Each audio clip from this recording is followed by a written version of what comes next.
kills me to see it like this. So, what happened to the Subaru about a week ago? Well, I'm gonna try and, not have to cut this up and just make it one fairly short and sweet video, which that's not gonna happen, but so what happened? The Subaru curse got me, I'm not gonna lie. Ringland failure on cylinder number 2. Oh, you poor thing. You poor thing. I'm gonna have to buy a car cover, because it's gonna be a while. I'm not gonna cupcake it. It's gonna be a long time. See if the battery still works. Shit, it's only been a week. Yep. Oh no. Oh man.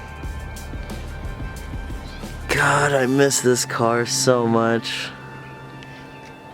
I miss this fucking car so much. God, it's like it's only been a week and I feel like I haven't been in here in so long. God, it's so nice too. It's so nice. You take for granted when you get to drive like, a nice car every day. Since I've been driving the Camaro around, that's been put in daily driver mode, so I've been having to drive that.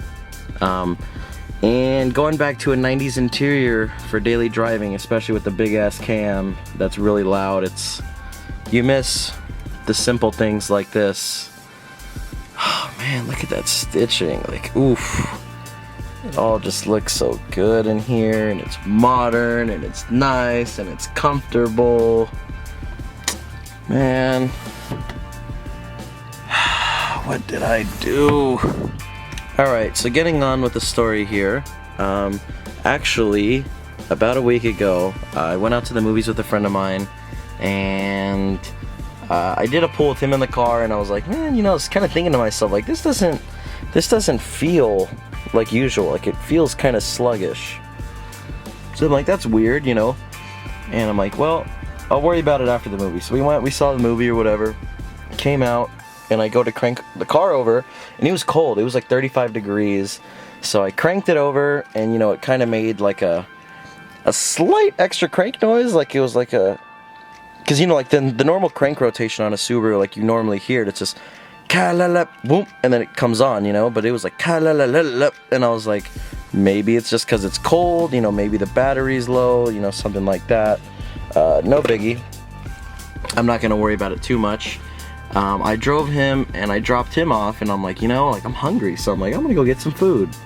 So I decided to go to Tommy's, and I started driving, and I pull up to a stoplight like this, and I went to take off, and when I was releasing the clutch, it was kind of like it kind of, I don't know, it felt underpowered, and I'm like, that's weird. Now it's funny because a week before this happened, I was like, because about a month ago, I was like, I bought this car, it's my dream car, I'm really gonna enjoy it. Like, why am I gonna preserve it? Like, if it blows, it blows.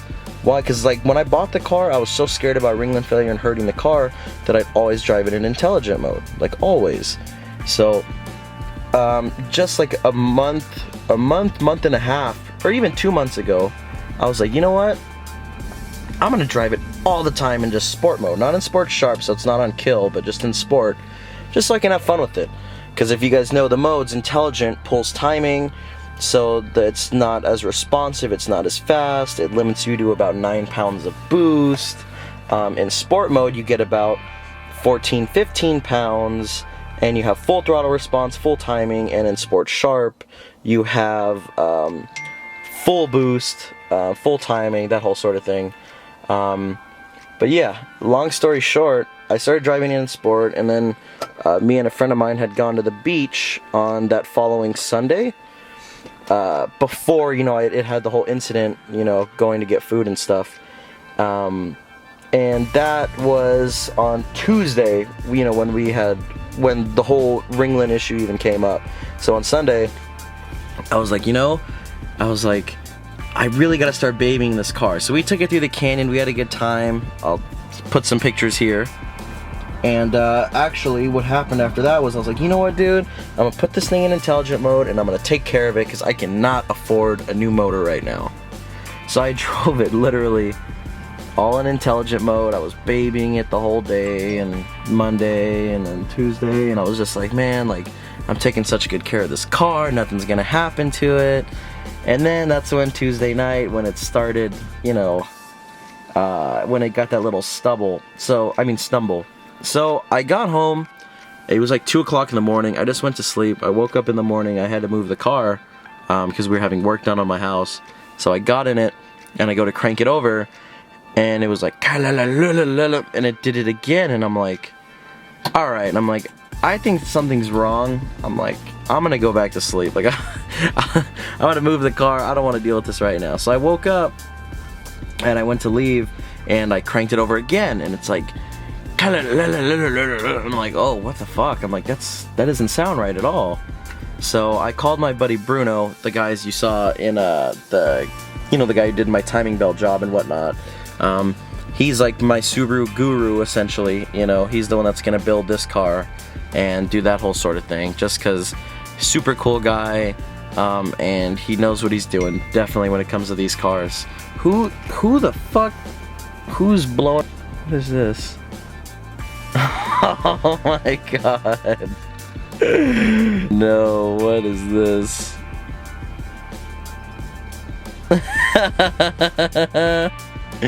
Fucking Rob, man, he's a savage. Been calling everybody out with his fast ass Evo. Anyhow, what I was saying is, I called Bruno and I'm like, hey dude, I think the day has come. I'm like, I don't know what's wrong with my car, like, it's scaring me, you know, like, it's a starting weird. And then he's like, okay. He goes, well, you know, can you send me a video of it? And I'm like, yeah. And right then and there, I remembered something.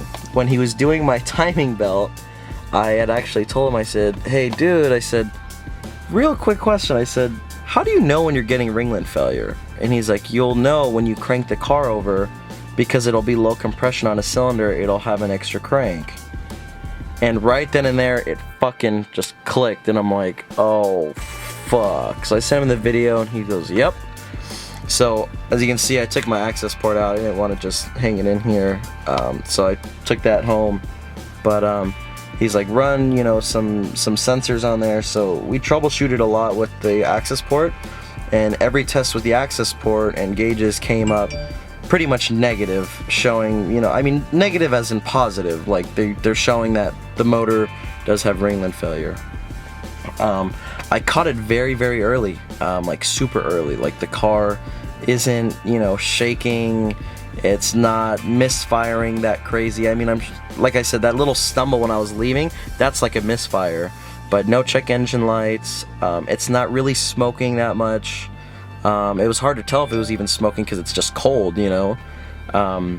But definitely you could smell the oil out the exhaust. Like, the smell of oil is really bad. And you know, you could just kind of see the oil, and then you know, it just has the crank. And then, you know, we ran the access port, and I'll put the video here. As you can see, it was actually on, we put the monitors on cylinder roughness for 1, 2, 3, and 4, and cylinder 2 was just skyrocketing at idle, like, it was crazy. So pretty much the conclusion here is cylinder 2 is no bueno. So just open the hood. God, it really pains me to see the car like this. Oh, there it is. So yeah, man, stock EJ 257 with 103,750 miles, ringlet failure on cylinder numero 2, cylinder 2, with just a parent intake, an NVIDIA catless downpipe, and an NVIDIA exhaust. The car was stock for literally its whole life. I got the car off of an auto broker, and he got the car off of the original owner, which was an older gentleman who drove the car on a daily basis, fully garaged, all highway miles its entire life. So literally his daily commute was from Palmdale to Oxnard. If any of you guys are in the California area, you know exactly how far that is. So yeah, it's all highway miles. And then I got the car, I've put 6,000 or 7,000 miles on it. Yeah, I put about 6,000 or 7,000 on it. I believe I got the car at 96 or 97,000 miles, something like that. But yeah, I put all the miles on it, and I babied it. You know, even when I was, you know, kind of said fuck it and just said I'm gonna drive it on sport mode all the time, I still never even hit boost, just because I'm a cheap ass, and when it comes to saving gas, if those of you who drive a Subaru know Subarus and gas mileage, you really gotta stay out of boost, like not even a pound if you want to get somewhat decent gas mileage. So that's what I had to do. And yeah, I babied it, you know. Granted, you know, if I would go out to the movies or go to the beach or something, I had fun with it, don't get me wrong. But I'm not those people that hit rev limiters and, you know, fucking red line every gear. Like, I had fun with it, you know, I'm not gonna lie, I had fun with it. But at the same time, I am in no way, shape or form an abuser, especially knowing how fragile these cars are. So that's that. Now, as far as what we're gonna do with the car, I have the build list on my phone, but I kind of just want to keep it short and sweet for you guys. You know, obviously I don't want to read the list and make this video super long. It's probably already going to be over fucking 10 minutes, but yeah. As far as the build, you know, at first I was kind of thinking, do we band-aid it for about, you know, 3-4 grand and just drive it stock? But a part of the dream of having and owning this car was me falling in love with my dad's old one, which was about 500 wheel horsepower. So I didn't fall in love with the stock Subaru, and don't get me wrong, these cars are plenty of fun, but when you come from a background like mine, where you're used to high horsepower cars, one of these stock, it gets old very fast. You know, it's just, you get bored of it. So time to make it go fast. So as of right now, today is March 7th, 2018. It has been 1 week since it has been dead, and as of right now, the build list is looking like we're gonna go with an IAG Stage 3 closed deck tough block, ported heads, you know, obviously upgraded valve springs, bigger cams. Let's see what else. In that IAG block, we're gonna go with 1/2-inch head studs, 12mm oil pump. What else is there? I should have just grabbed my phone. Everything's on there. But anyhow, it's the Big Daddy IAG motor. It's something like $5,800 just for the short block. So it's definitely pretty pricey for, you know, pistons, rods, and a crank in a, you know, aftermarket casing. So yeah, IAG Stage 3 tough block, ported heads, bigger cams, valve springs, all the supporting mods, oil pump. I just did a new timing belt, but I'm still probably going to get the Gates Racing blue belt, you know, just for extra measure. It already has a new water pump in the car. Like we said, I did that like, I don't know, 400 or 500 miles ago before it blew up. So you guys are going to hate me for this, but I'm most definitely 100% not a fan of unequal length headers. I do not like the Subi rumble. I'm not a fan of it, just like I hate the external wastegate flutter. I love the external wastegate sound, you know, the loud whoosh. Yeah, I hate when their wastegates go whoosh. I'm not a fan of that. To me, if it's not smooth, it's restriction, and that just bugs the hell out of me. So definitely gonna go with the Perrin big tube equal length headers. I want those just because they're of a bigger diameter, but I might just go with the Killer Bees just because the Killer Bees, they have more rasp to them, so you still kind of get a little bit of a rumble, but it just sounds beefy. I've heard a lot of the Perrin ones are just really smooth, so it kind of sounds like a Honda, which I'm not necessarily a fan of. So then we're gonna go with a Precision Turbo. As of right now, it's either gonna be a Precision 6262 or a Precision 6466.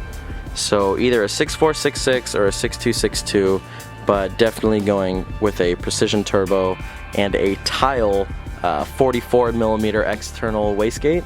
So yeah, Tile wastegate, Precision Turbo, IAG block, ported heads, cams, the whole fucking nine.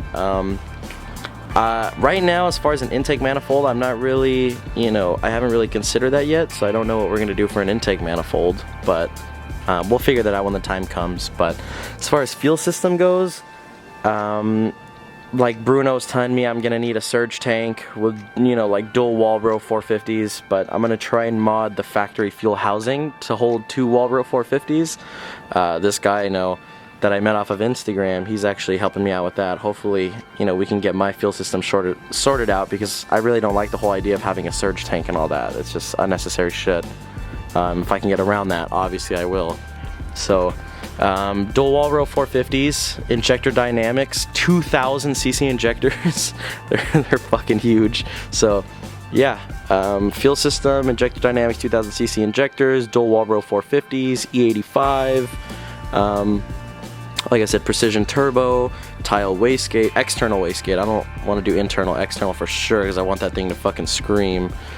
Ported heads, cam, all the supporting mods, valve springs, yada yada yada, IAG stage 3 tough block, 1/2-inch head stud, ARP head studs, that whole sort of thing. Full ARP hardware throughout the motor. God, what else is there? I feel like I'm forgetting something. Yeah, we did fuel system, we did block, we did heads, we did header, we did turbo. That's pretty, ACT extreme disc clutch for the car. So that should be pretty cool. I'm definitely gonna need a clutch that can handle some launches, because believe me, when you put over 15-20 grand into a car, you're definitely gonna want to get your monies out of it and have fun with it. So the last thing you want to do is dump all that money and have to pull the whole thing out again just to do a clutch. So gonna do it right the first time, put a badass clutch in here so it can hold the power. But yeah, so we did clutch, we did all that stuff, and long story short, I know I'm going to be forgetting a lot of stuff, but those are obviously going to be in way later videos. I mean, I'll be real with you. Coming up with $20,000 for a build is not easy. It really isn't. This isn't something that the average person can do, let alone a smart person should do. There's a reason why nobody on the internet has a built Subaru. Everybody has, like, sure, Alexander Vargas is building his little EJ 205 or whatever the WRX motor is and stuff, and that'll be cool. That'll be plenty of power. But I'm trying to go big, you know what I mean? I really want this car to keep up with Evos and stuff like that. I know a lot of people in the Subaru community, they don't have anybody that's like fast. Right now there's one guy I know, Yas, there's this guy, TJ Maz, and there's that Subros guy, but he doesn't really race that much. So anyhow, hopefully we can make this car fast. I mean, with the setup that I'm looking at, hopefully we'll be around the 650, 700 horsepower range. And definitely in a 3,200 pound car, 700 wheel horsepower is just fucking gnarly. Like, that's nuts for a car like this. That dream is still there, being able to hop into a newer STI like this with this nice interior and the heated fucking factory Recaros and have 700 horsepower. That's got to be pretty nuts. So definitely I'm still holding on to that dream. So I'm not selling the car, I'm not getting rid of it, I'm not gonna put it back to stock. We're going big. We're gonna go full send on this one, and we're just gonna fucking send it. So definitely stay tuned for the build on this car. Like I said, it's gonna be a while. If things go not as planned, it'll take a year to finish it, but a year tops. But if things do go as planned, and I just somehow get a blessing from my Lord and Savior up there, hopefully we'll be looking at about 3-4 months, and in 3-4 months we'll have the fastest STI, at least in my area, which is the San Fernando Valley. So there it is. This is its resting place. Now all we got to do is hope that we can come up with the money so we can start this build. Stay tuned for updates on the build. They will be coming out soon. Obviously, every time I get a part, I'm gonna make a video on it, unboxing and that whole sort of thing. So definitely get ready for update videos, and I hope you guys are along for the ride. In the meantime, I know you guys are gonna be mad, but the Camaro is in daily driver mode. So if I had another daily car, I would be dailying it, but that's another thing. It kills me to daily drive that car, but let's hope that we can get this Subaru done, you know, sooner, so that we can finish the Camaro as well. Because I was actually planning on finishing the Camaro, but then this thing had to fucking take a shit. So now that it took a shit, we got to make it bulletproof. So that's the plan, guys. Fully built Subaru. Once this car is done, then we'll focus on the Camaro. Then we'll have a built nitrous Camaro, maybe even Pro Charger at that point, and a 700 wheel horsepower STI as like my little weekend driver that I can take to the beach and do fun stuff with. So hope you guys are along for the ride. Stay tuned. Definitely expect more videos in the future, and let me know what you guys want to see. I'm still working on getting a GoPro, and maybe I'll do some Camaro videos and stuff like that. So till next time, guys, peace.